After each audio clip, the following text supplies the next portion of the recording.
Hey everyone, hope you're having a good day. My name's Andy. My channel is Finding Value. Today we're going to go over some uranium stuff, some kind of overall commodity index, electricity prices. I'm going to give you my viewpoint on why I think we have to go uranium. This isn't, a lot of people think that we can just throw up renewables. We can't. We can't do it. It's not working. Where are the most expensive electricity prices? Germany, California, basically anywhere where they've adopted the most renewables. Why is it so expensive? They have to have backup power generation. So not only are you paying for the renewables that only work 30% of the time, and then you have to basically put 3 times as much or 4 times as much to have 100% coverage. Then you also have to put natural gas power plants in. It's very cumbersome. And wherever they've put this stuff, you've got the most or the most expensive electricity prices for the most part. So it's not working. And if the energy returns are not high enough off of these, which I'm not 100% sure that it's even worth putting these things in. If they aren't, if the energy returns are not, the more you put in, the more you starve that economy of energy. If they're not high enough. I don't know what the exact final figures are.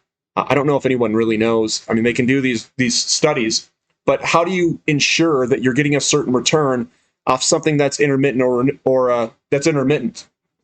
I mean, you're going to have some sort of predicted uptime. If that uptime isn't there and it's mostly downtime, then your energy returns are far lower, which means that the more you implement, the more you're killing your economy. So I think, in my opinion, if it doesn't work, they are going to have to put in a solution. What does work? And who's they? Utility companies is what I'm referring to. So they may have to go with nuclear if they stick on the emissions things. They're going to have to run it. And right now, everyone is scattering for any type of energy or power generation source or fuel. So coal is going to the moon. Natural gas is going to the moon. It's all going to the moon everywhere around. So, and remember, we barely implemented any renewables. We're talking like a few percentage.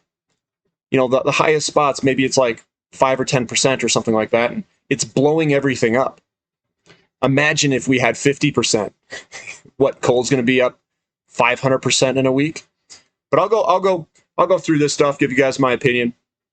What I have up here on the upper left is a pound of U3O8 in gold grams. This is your uranium to gold ratio. And we are still in no man's land in cheap category. We are still cheaper than we were in the beginning of the last bull market. So you could still buy uranium, physical uranium, cheaper than you could in the beginning of last bull market.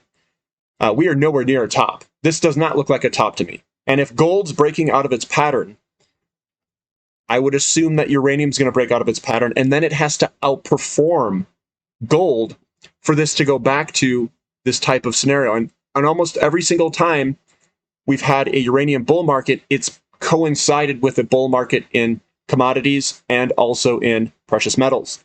So we're seeing all of the commodities, and this is what I've got down here.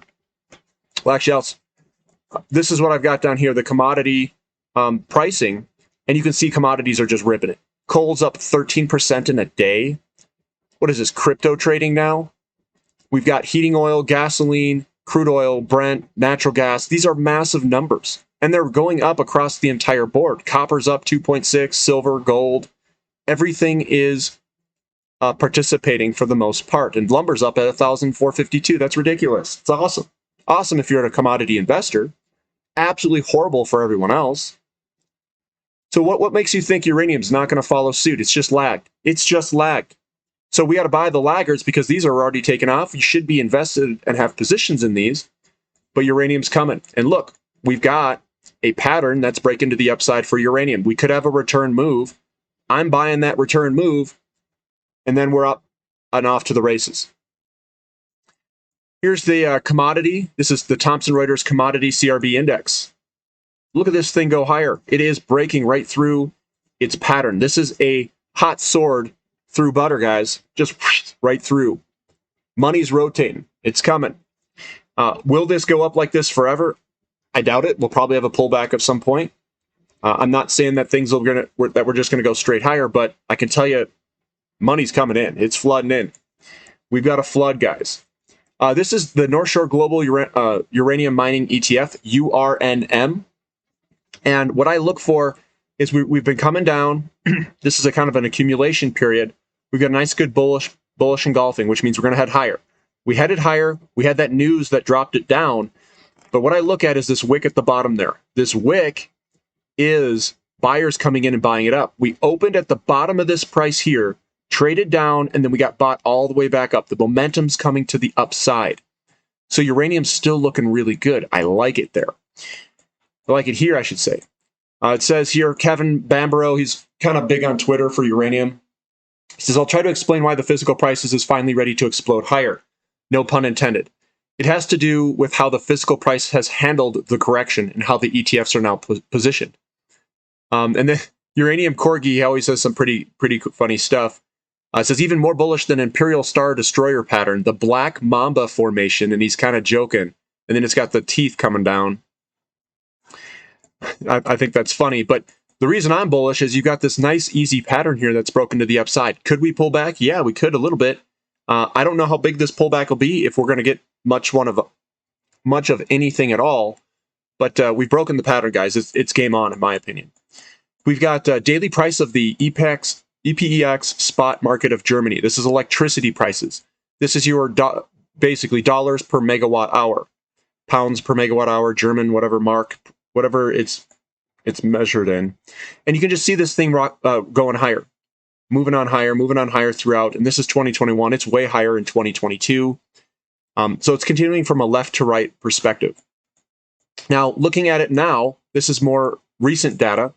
This is the Germany front year wholesale baseload electricity price. It was just going sideways. We broke that out of that, and then it just rockets higher. We're in ludicrous land up here.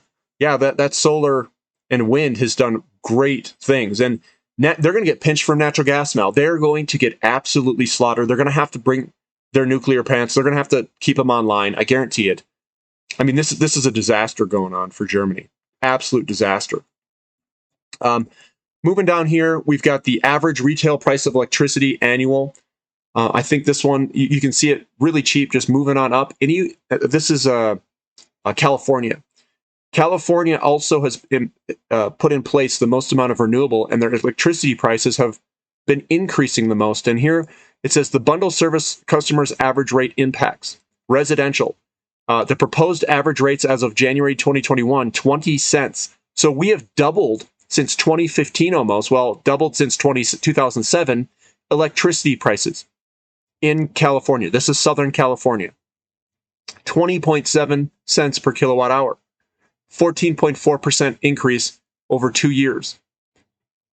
The electricity prices are going gangbusters in California, and they have the most solar and wind.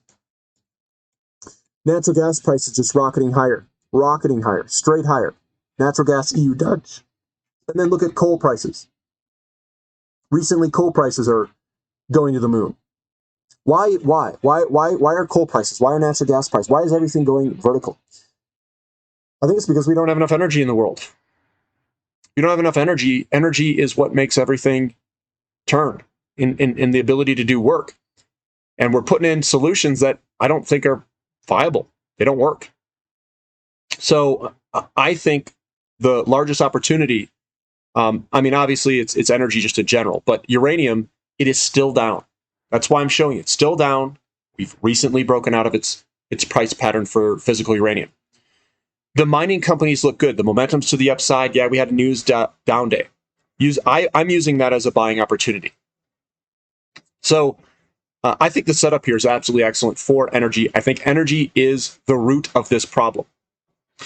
Everything else is just going to blow out from the energy, we'll call it an energy crisis. Wherever they implement renewables, it seems like their pricing has gone up the most. Why is that? If renewables are the cheapest way to generate electricity, why does it cost the most? And wherever you put the most of it in, why is it always on the high end of the costs? If it's supposed to be better, why isn't it better? And that's the way that I invest. I don't invest based off what should be. I invest on based what it is. What is the current situation? What is the facts? Where is the cheapest electricity? Why should we implement something that's making it the most expensive? So I think nuclear has the greatest potential still in it. And why do I think that? Because it's still down. It's still down. We're just breaking out. I'll be the one accumulating here, getting a little bit more shares. And I think that's probably the best area to accumulate. Precious metals looks good. Energy service companies look good. Oil also looks good. They all look good. But uranium does have the greatest leverage. It does have the lowest uranium to gold ratio of any of them, and they're all starting to break out. So I do think uranium does probably here have one of the greatest potentials. We'll see if that works out that way. Remember, I'm diversified across. I've got oil. I don't have much coal, but I've got oil. I've got natural gas, and I've got uranium, and then I've got royalty companies and precious metals, physical precious metals, some mining companies. I'm spread out. So whatever it returns, I'll capture those gains. If you guys like the content, give me a thumbs up. Subscribe to the channel if you haven't already. And thank you for listening. This is Finding Value.